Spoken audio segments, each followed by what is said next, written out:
Hello there, ladies and gentlemen. This is Orphan Lass, and today we're going to be talking about Opentoonz with a tutorial, and not only that, we're going to be talking about the X sheet primarily as I'm working through an animation. That way it's project-based, and that way you actually see a practical application for the things that you're learning. So, one thing I said in the last video that I'm not really quite sure if you got. If you noticed, when I made this, and I never did, while I made this specific level right here, I didn't really narrate everything that I was doing. I just immediately selected that this was a Toonz raster level. Okay, and then I proceeded by saying that while I created this specific curve, I said, oh, well, I'm dealing with rasters. Yes, I am dealing with rasters here, but I'm working with vectors here on this specific level and column and everything. So there is a few things that we should talk about real quick here.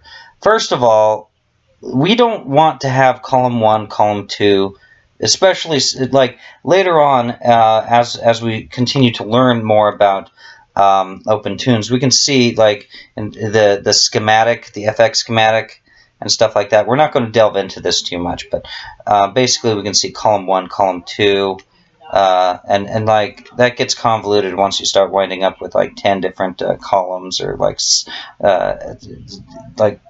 sub X sheets and stuff like that. It gets really convoluted, and we don't want it to be convoluted. So let's go ahead and just double click right there, and I'm just going to say man. There we go. And notice how the yellow got deactivated. We want to turn that back on, and I'll let you know why in a little bit. Okay, so the arcs, we're just going to double click and say arcs. That way it doesn't get, like, even though no one's ever going to see this, I want to be able to know what I'm working with as soon as I get to the point where I'm actually working with things like the stage schematic. I don't know exactly everything that I can do on the stage schematic, and when I know that I'm going to probably do something with the FX schematic, such as a blur. You know, he's going to be doing a lot of quick movement, especially with his fist, and yeah, there's some cool stuff that I can do there. Now, one thing that there's a few things I need to cover before I continue with the animating process here, just so that you guys can understand. Now, if I want to play the animation, I can press this loop thing right here, and if you notice, my character's disappearing, and the second there's like all this useless information. Okay, now if you notice, there's these little handles right here. They do have an official term. I really don't care what their official term is, but if I wind up moving these little triangles, it only plays within the selected frames that I want. So like if I want it to be just playing the 3 frames that I've actually drawn, it looks like he's having a nice little seizure. And so like what's really frustrating is when you have like a whole bunch of different columns and you have this extending pretty far down, and so most everything disappears, and it's just like okay, you lose sight of what you're animating after a while, and to stop it you just press pause, and that'll work. And I can't retrieve the other handle, so I'm going to go ahead and extend this a little bit further so that it allows me to scroll down, and I'm going to go ahead and put it right there. And let's go ahead and grab this. Oh, I see what's going on. Okay. Come on. What are you doing? Okay, whatever. I'll do it that way. That's good. Okay, so one thing that you should also keep in mind is, in order to lock a layer, let's say hypothetically speaking, and this is not the case, but hypothetically speaking, let's say we were done with this animation and we didn't want anything to ever touch it, ever, we can go ahead and lock it. Okay, so if I go ahead and select this frame, make sure I have the brush tool, and try to draw, it says the current column is locked. And so it won't let me do anything. If I try to extend the frame, it won't let me.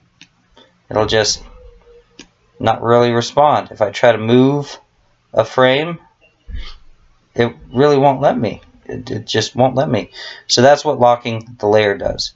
Now let's say I want my arcs to be a little bit transparent. Okay, I want them to be see-through for all you super elite vocabulary entrepreneurs. Okay, let's make it see-through. You press and hold right here in the middle of this orange or peach area here, and you just go ahead and lower the opacity. And as you can see, it's lowered opacity. This is really good with if you're drawing glass or a ghost, or if you just generally need to see through something while you're drawing. And so that's pretty helpful. And I think 59% actually works really well for what I'm working with the arcs. So the next thing that we need to cover, okay, now the orange or yellow, the orange, I'm just going to call this orange, okay? This influences like whether or not you're going to be able to see the column while you're actually animating, while you're actually doing the drawing and everything like that. So just tapping on this will make things disappear from here. But like you're probably used to seeing an eyeball, and especially on Adobe Flash and Krita and such like that, possibly even Flash, and being able to tap this and having a layer kind of just disappear, and you can see that's not happening. Well, this eyeball doesn't represent whether or not you're going to be seeing it. It's basically representing preview mode. And so if we go ahead and click on preview mode, we can see that, okay, first of all, let me go ahead and zoom in real close, okay? Now earlier I said that a vector image is rendered with math, okay? So this is rendered with math, and you can see that is very clear. Like the image is, the line is crisp, it's perfect, while the raster red line is all pixelated, and that's because it's raster, okay? But if I press preview, both of them become basically they become rasterized, and not only that, but the opacity went back to being completely 100 for the arcs layer. That's because this is just when you're just as a point of reference while you're actually drawing and creating the animation with the preview mode turned off. Okay, the preview mode is actually showing you how everything's going to look when you go about trying to render it.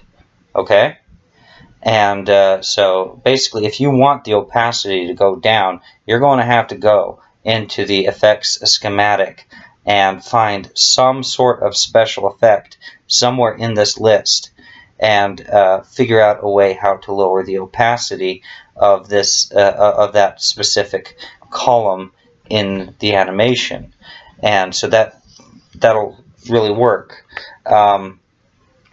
So let's see. All right, so right now we can see that the preview mode is turned yellow, and if we zoom in, we can also see, okay, so when it's highlighted as yellow, it's on. When it's not highlighted as yellow, it's not. So let's go ahead and scroll out. Now let's go ahead and click on the orange area, okay? Nothing happens, okay? But we click on the white, I'm sorry, on the yellow, and suddenly things get hidden from being rendered. So I already know that the arcs, I don't want to get rid of them, especially even when I'm finished with the animation, because later on I might want to come back and edit it again. So in the end, when I go about rendering this image, I will turn this this entire column off so that I can render it without it being seen throughout the entire animation as a finished product that's rendered.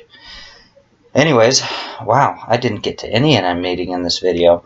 I just got into a lot of descriptive stuff that maybe everyone was just thinking, man, I wish you covered this in the first video.